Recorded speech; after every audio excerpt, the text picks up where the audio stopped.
नमस्ते आप सभी लोगों को। मेरी आवाज़ जा रही है? एक बार पुनः स्वागत है समृद्धि आईएएस के यूट्यूब चैनल पे। और आज एक नए क्वेश्चन के साथ हम उपस्थित हुए हैं। आइए आज का क्वेश्चन देखते हैं।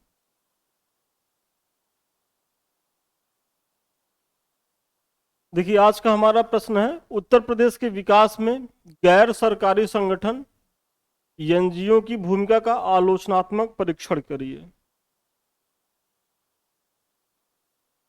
एक बार पुनः प्रश्न को देखें। उत्तर प्रदेश के विकास में गैर सरकारी संगठनों एनजीओ की भूमिका का आलोचनात्मक परीक्षण कीजिए। ये प्रश्न है। और हर बार की तरह एक बहुत छोटा सा इंट्रो। गैर सरकारी संगठन ऐसे निजी संगठन होते हैं जिनका उद्देश्य समाज के पिछड़े वर्गों के कल्याण तथा उनका विकास करना होता है। मतलब आप इसमें बता रहे हैं कि ये जो संगठन होते हैं ये निजी संगठन होते हैं और इनका जो उद्देश्य होता है वो समाज के पिछड़े जो वर्ग हैं उनके कल्याण और विकास के लिए होता है। विश्व बैंक के अनुसार वर्तमान समय में एनजीओ गरीबों के हितों को बढ़ावा देने, मतलब विश्व बैंक क्या कह रहा है एनजीओ के बारे में कि एनजीओ जो है गरीबों के हितों को बढ़ावा देने, पर्यावरण सुरक्षा, सामुदायिक विकास एवं आधारभूत सामाजिक सेवाओं जैसे महत्वपूर्ण विषयों पर कार्य कर रहे हैं। तो यहाँ ये विश्व बैंक की एक इंफॉर्मेशन है, आप उसको भी यहाँ कोट कर दीजिए। तो ये आपका एक छोटा सा इंट्रो हो गया। अब आपको दिखाना है कि उत्तर प्रदेश के विकास में एनजीओ की भूमिका क्या है। तो इसको जो है तीन भागों में बांट लीजिए कि एनजीओ तीन क्षेत्रों में काम कर रहा है उत्तर प्रदेश के विकास के। सामाजिक स्तर की भूमिका, आर्थिक एवं पर्यावरण स्तर पर भूमिका, फिर राजनैतिक स्तर की भूमिका। ऐसे तीन लिख दीजिए। अब आप इसी को आगे एक्सप्लेन करेंगे तो इससे क्या होगा कि एग्जामिनर समझेगा कि नहीं ठीक है बच्चा समझ रहा है। और अब आगे जो है इन्हीं तीनों के बारे में वो बताएगा कि कौन कौन से एनजीओ किस किस दिशा में काम कर रहे हैं। तो आइए एक्सप्लेन करते हैं। देखिए, सामाजिक स्तर की भूमिका जो हमारा ए पॉइंट है उसमें सबसे पहला क्या है, Hindustan latex family planning promotion trust नामक एनजीओ स्वास्थ्य क्षेत्र में, ये जो एनजीओ है ये स्वास्थ्य के क्षेत्र में महत्वपूर्ण भूमिका निभा रहा है।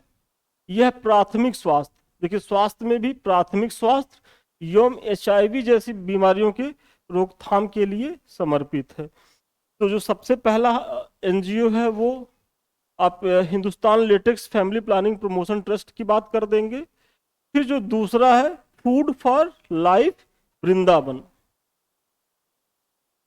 फूड फॉर लाइफ वृंदावन नामक एनजीओ निशुल्क भोजन, ये क्या है कि निशुल्क भोजन एवं साफ सफाई की दिशा में उल्लेखनीय प्रयास कर रहा है। जो दूसरा है सामाजिक क्षेत्र में इसकी चर्चा कर देंगे। फिर तीसरा क्या है, दिव्यांग एवं बेसहारा बच्चों, दिव्यांग एवं बेसहारा बच्चों की शिक्षा प्रदान करने एवं उनमें कौशल विकास हेतु ज्योति बाल विकास संस्थान कार्य कर रहा है। तो आप ज्योति बाल विकास संस्थान की बात कर देंगे कि ये दिव्यांग और बेसहारा बच्चों के लिए प्रयास कर रहा है। फिर आगे देखिए,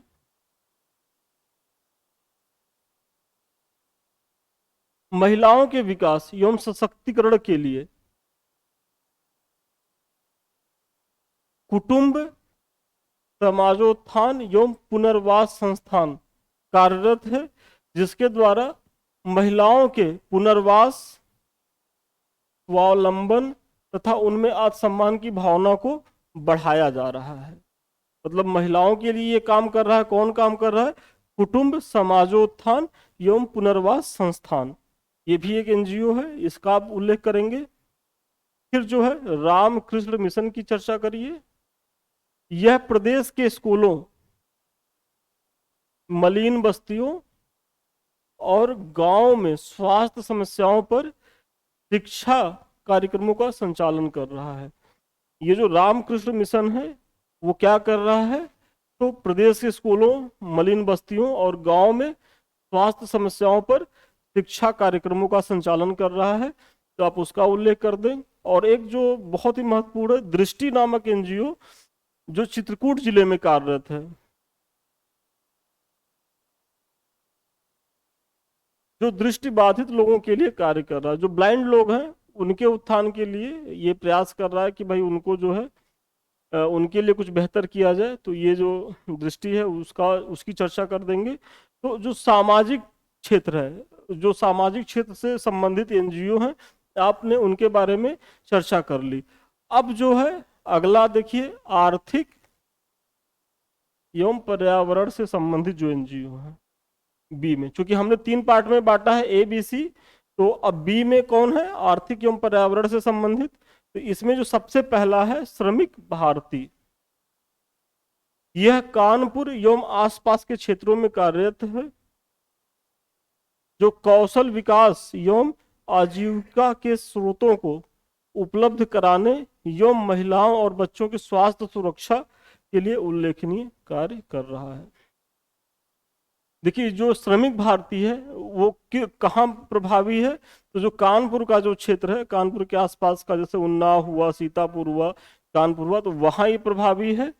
और काम क्या कर रहा है, ये कौशल विकास को बढ़ाने के लिए प्रयास कर रहा है, आजीविका के स्रोतों को बढ़ा रहा है, साथ ही साथ महिलाओं और बच्चों के स्वास्थ्य के लिए भी काम कर रहा है। तो आप इसका उल्लेख कर दीजिए। फिर आगे देखिए, हाँ ये देखिए, ये महत्वपूर्ण चीज है आप लोगों के लिए। ये हमारे समृद्धि आईएएस का टेलीग्राम चैनल है, आप लोग इससे जुड़िए और जो हम पढ़ा रहे हैं उसका पीडीएफ आपको वहाँ मिल जाएगा। आप वहाँ से भी देख सकते हैं। और साथ ही साथ यदि आप आंसर राइटिंग कर रहे हैं और चाह रहे हैं कि सर जो है वो इसका मूल्यांकन कर दे, मतलब उसकी कॉपी चेक हो जाए, उसमें जो कमी है वो बता दिया जाए, तो आप लोग अपने उत्तर का पीडीएफ बना करके, देखिए पीडीएफ में भेजना होगा, इसलिए कुछ बच्चे क्या है कि वैसे सिंपल पेज में भेज देते हैं, तो वो मार्किंग नहीं हो पाती, क्योंकि वो जो मार्किंग होती है वो इलेक्ट्रॉनिक पेन के द्वारा होती है, तो इलेक्ट्रॉनिक पेन उस पर काम नहीं करता है। तो आप पीडीएफ बना के भेजिएगा तो आपकी मार्किंग हो जाएगी। और साथ ही साथ ये हमारे यूट्यूब का चैनल है, इसे आप लोग लाइक करिए, सब्सक्राइब करिए, शेयर करिए। ये आप ही लोगों का चैनल है और ये आप ही लोग के सहयोग से आगे बढ़ेगा, तो सहयोग करें इसे आगे बढ़ाने में। देख लीजिए एक बार।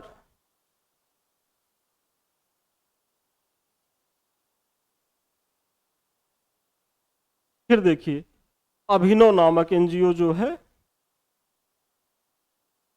जल परीक्षण विधियों, स्वास्थ्य एवं स्वच्छता के महत्व को बताने की दिशा में कार्य कर रहा है। जो अभिनव है वो जल परीक्षण विधियों, स्वास्थ्य एवं स्वच्छता की दिशा में काम कर रहा है, तो आप इसका उल्लेख कर दीजिए। फिर एक बहुत ही महत्वपूर्ण है हरितिका। यह क्या है कि यह बुंदेलखंड के जिलों में पानी की कमी को दूर करने के लिए विभिन्न कार्यक्रमों जैसे जल संचयन एवं उसके प्रबंधन, मृदा संरक्षण, वनीकरण को बढ़ाने के लिए उल्लेखनीय काम कर रहा है। ये जो हरितिका है, चूंकि आप लोगों को मैंने पहले ही बताया है कि जो बुंदेलखंड का जो क्षेत्र है, जो उत्तर प्रदेश और मध्य प्रदेश के कुछ जिलों को लेकर के बना हुआ, तो वहाँ जो है वो सूखे की बड़ी समस्या रहती है, पानी की बहुत समस्या रहती है। तो उसी दिशा में ये प्रयास कर रहा है कि जल संचयन और उसके प्रबंधन की बात करें, मतलब ये जल संरक्षण और उसके प्रबंधन के तहत प्रयास कर रहा है। फिर मृदा संरक्षण की बात कर रहा है और वनीकरण को भी बढ़ाने के लिए प्रयास कर रहा है, तो आप इसका उल्लेख कर देंगे। फिर राजनैतिक स्तर पे जो एनजीओ हैं, जैसे जो सी है राजनीतिक स्तर पर भूमिका, इसके तहत जो सबसे पहला है एसोसिएशन फॉर डेमोक्रेटिक रिफॉर्म, फिर पीपल फॉर सिविल लिबर्टीज और people's action for national integration. तो ये जो 3 एनजीओ हैं, तो ये काम क्या कर रहे हैं, तो ये काम ये कर रहे हैं कि उत्तर प्रदेश की विधानसभा द्वारा पारित कानूनों एवं मंत्रिमंडल द्वारा लिए गए निर्णयों की समीक्षा करते हैं और जनता को वास्तविकता से अवगत कराने का प्रयास कर रहे हैं। कि मतलब ये जो तीनों एनजीओ हैं, इनका जो प्रयास है कि जो विधानसभा, जो विधायिका हमारी है, वो राजनीतिक स्तर पे क्या निर्णय ले रही है, तो उससे क्या है, वो जनता को जागरूक करते हैं, उनकी समीक्षा करते हैं, उसमें जो कमियां रहती हैं वो भी जनता के समक्ष रखते हैं। तो एक तरीके से जनता को राजनीतिक स्तर पर अवेयर करने का प्रयास ये एनजीओ कर रहे हैं। तो आप जो है सामाजिक, आर्थिक, पर्यावरण और फिर राजनीतिक, तीनों से संबंधित जितने भी एनजीओ हैं आप उनकी चर्चा कर चुके हैं। आगे फिर ये देखिए, अब अगला जो, सॉरी,